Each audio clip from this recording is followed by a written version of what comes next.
or color specialist. But my husband passed away. He was really young. He had cancer. I was his caregiver for 15 months. And during that time, I learned so much from him about the power that we have to really live our lives and truly tune into life, right? He was an incredibly avid mountaineer. He was a hiker. He was constantly giving back to people. He was an Eagle Scout. He was the last person that you would think would ever, get cancer and die at a young age. He still had, according to me, he still had so much life to live, and to everyone else who you ask. But when he passed away in our home, right? And there was something about the gift that was him passing away in our home, that it felt safe and secure. It felt like it created this life. It gave life to this inanimate object, right? Being in our home during that time provided a safety and a refuge for us.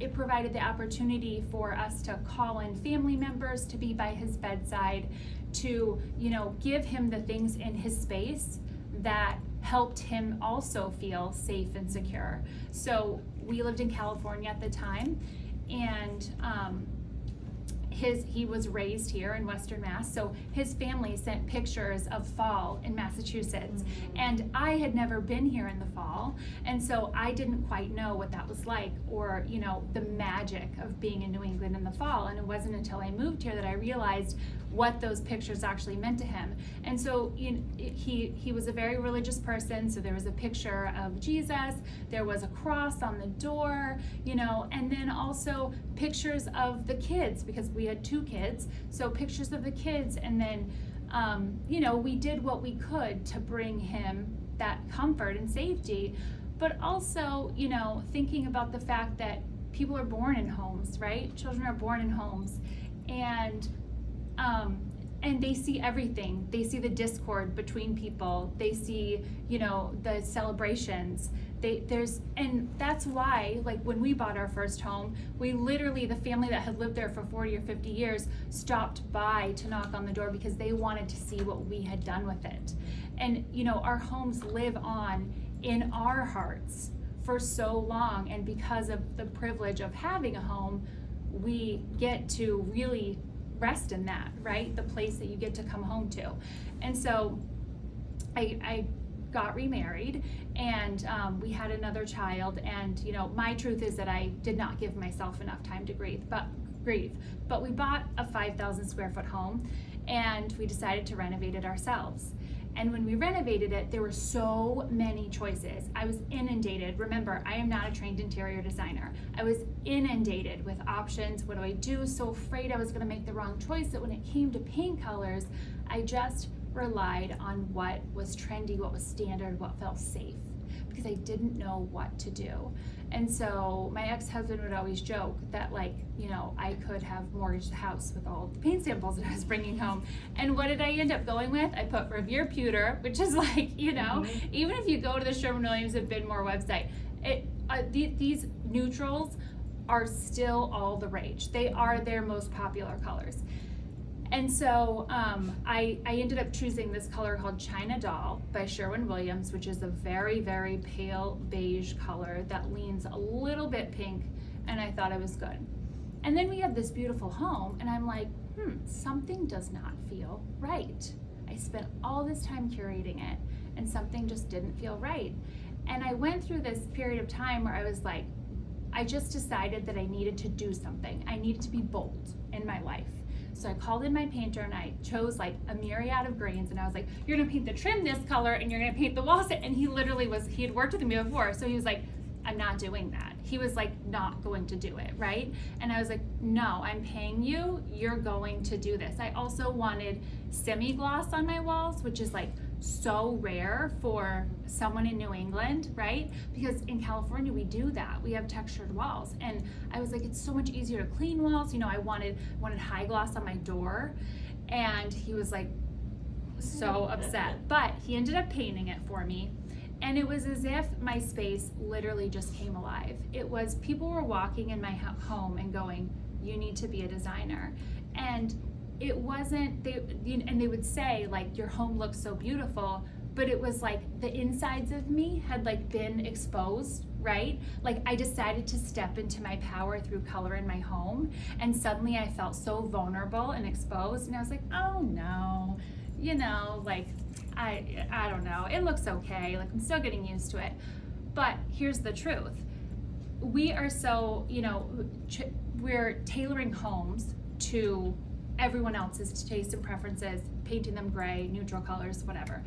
And our home sold for over asking, highest sale price ever in that town, despite the fact that it was painted as if someone just threw up on the walls.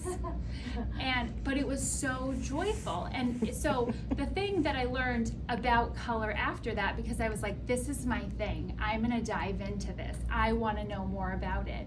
The thing that I learned is that we were born, we are conditioned to see color. So we originated, you know, depending on what your belief system is, as we were a bunch of night monkeys, and we existed at night.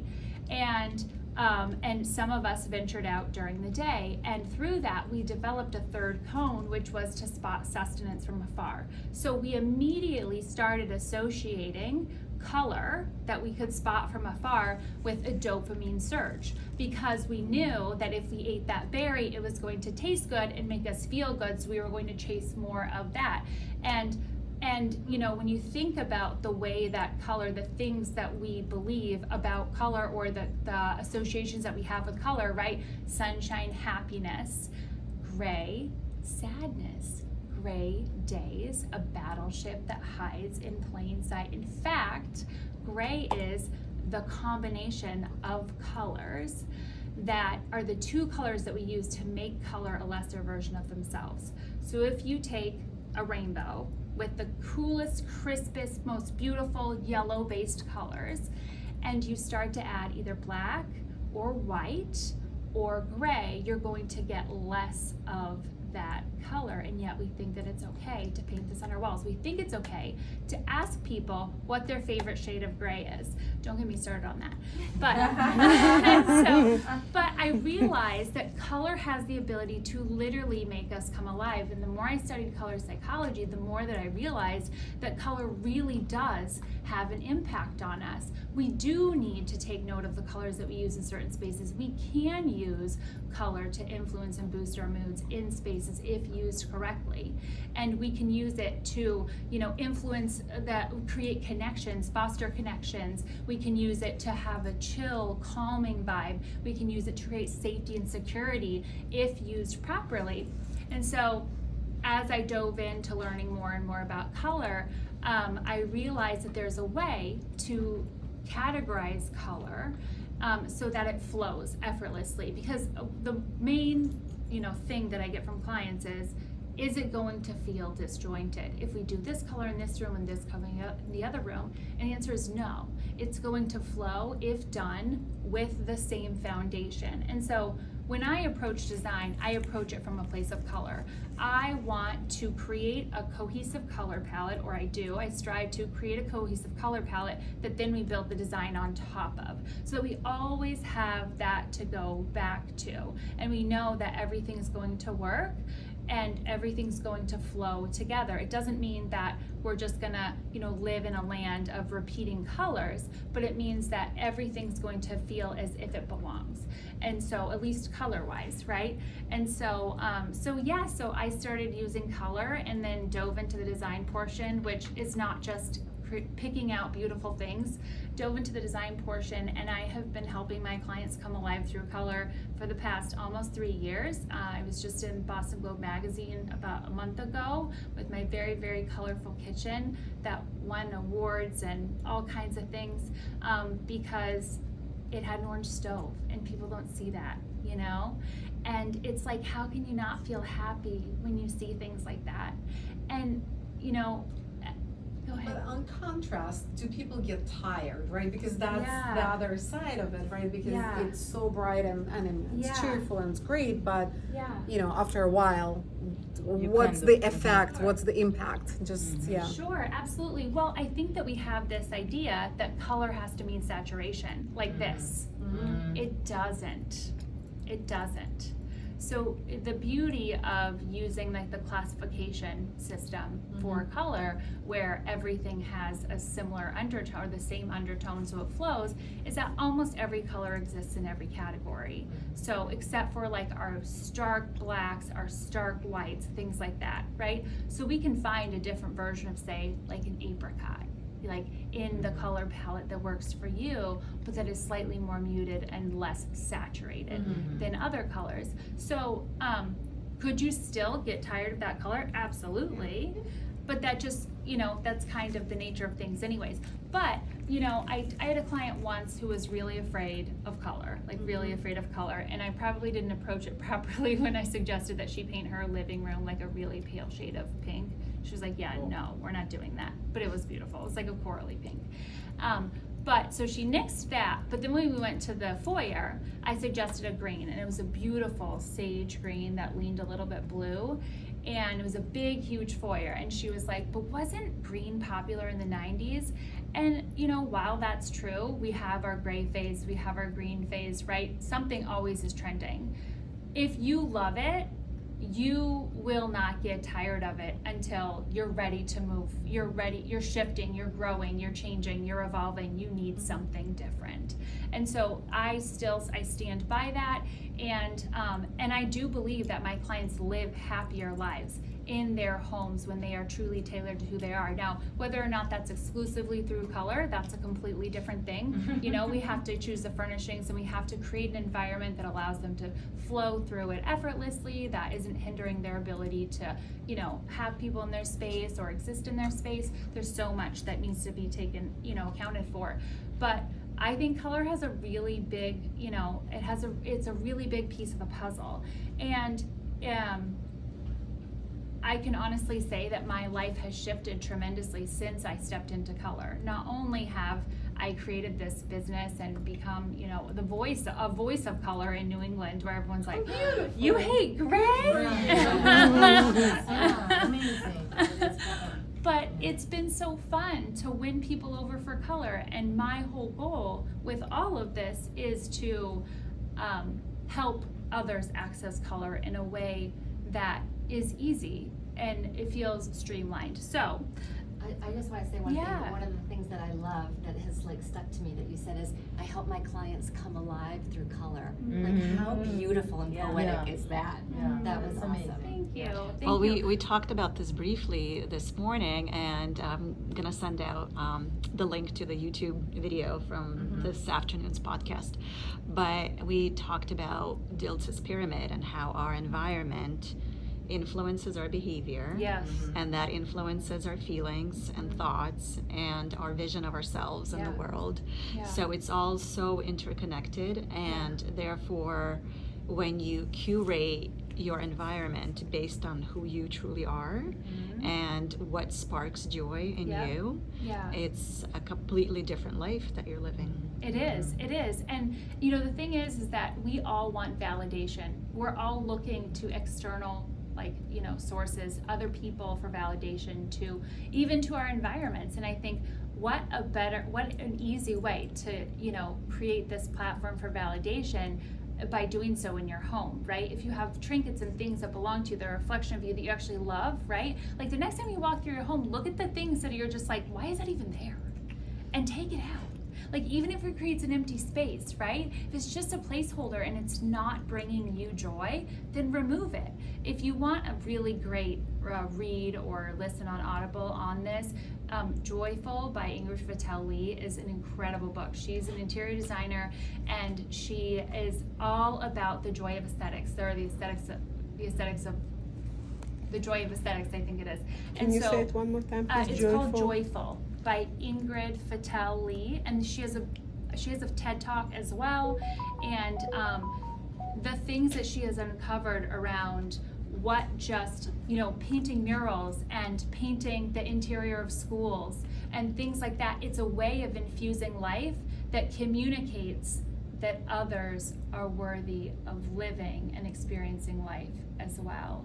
And it's such a simple tool, like that kids actually start coming to school because they enjoy being there in their environment, or So, that this isn't gonna work. Yeah. This feels like you're Right? crazy. Yeah. Yeah. Or that prison inmates, like they always break the tiles in the showers, and when they did the whole entire, the whole entire shower in a pale pink tile, there was not one broken tile.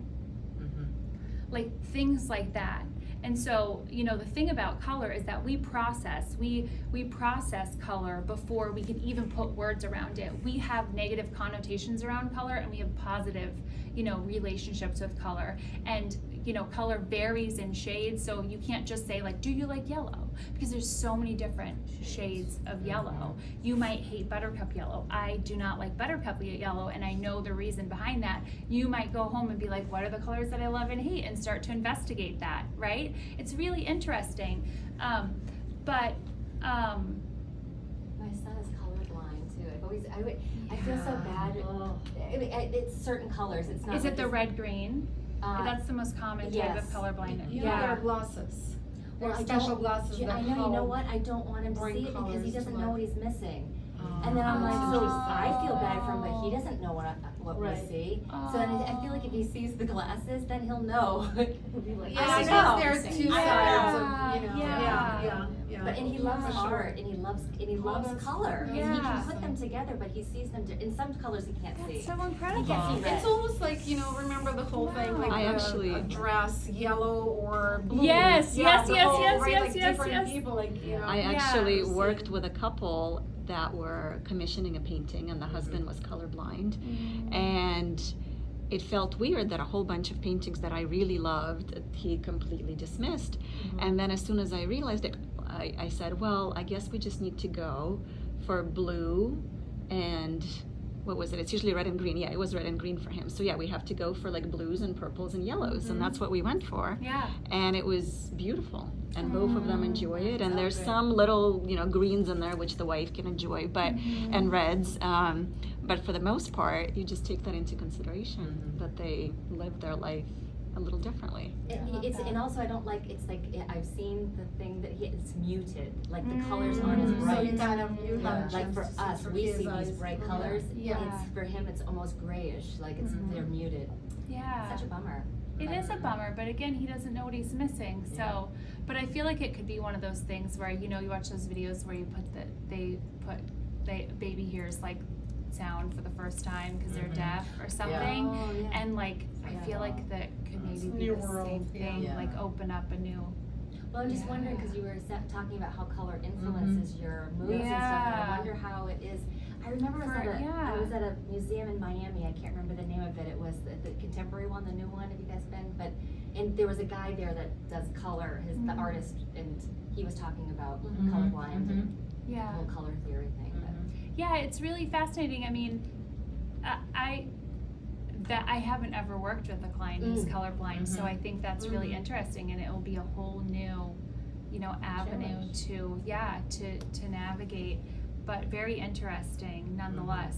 And I think, you know, when it comes to infusing colors into your home, we forget that our home is a safe haven. We're not required to open it to anyone. We get to do whatever we want, you know?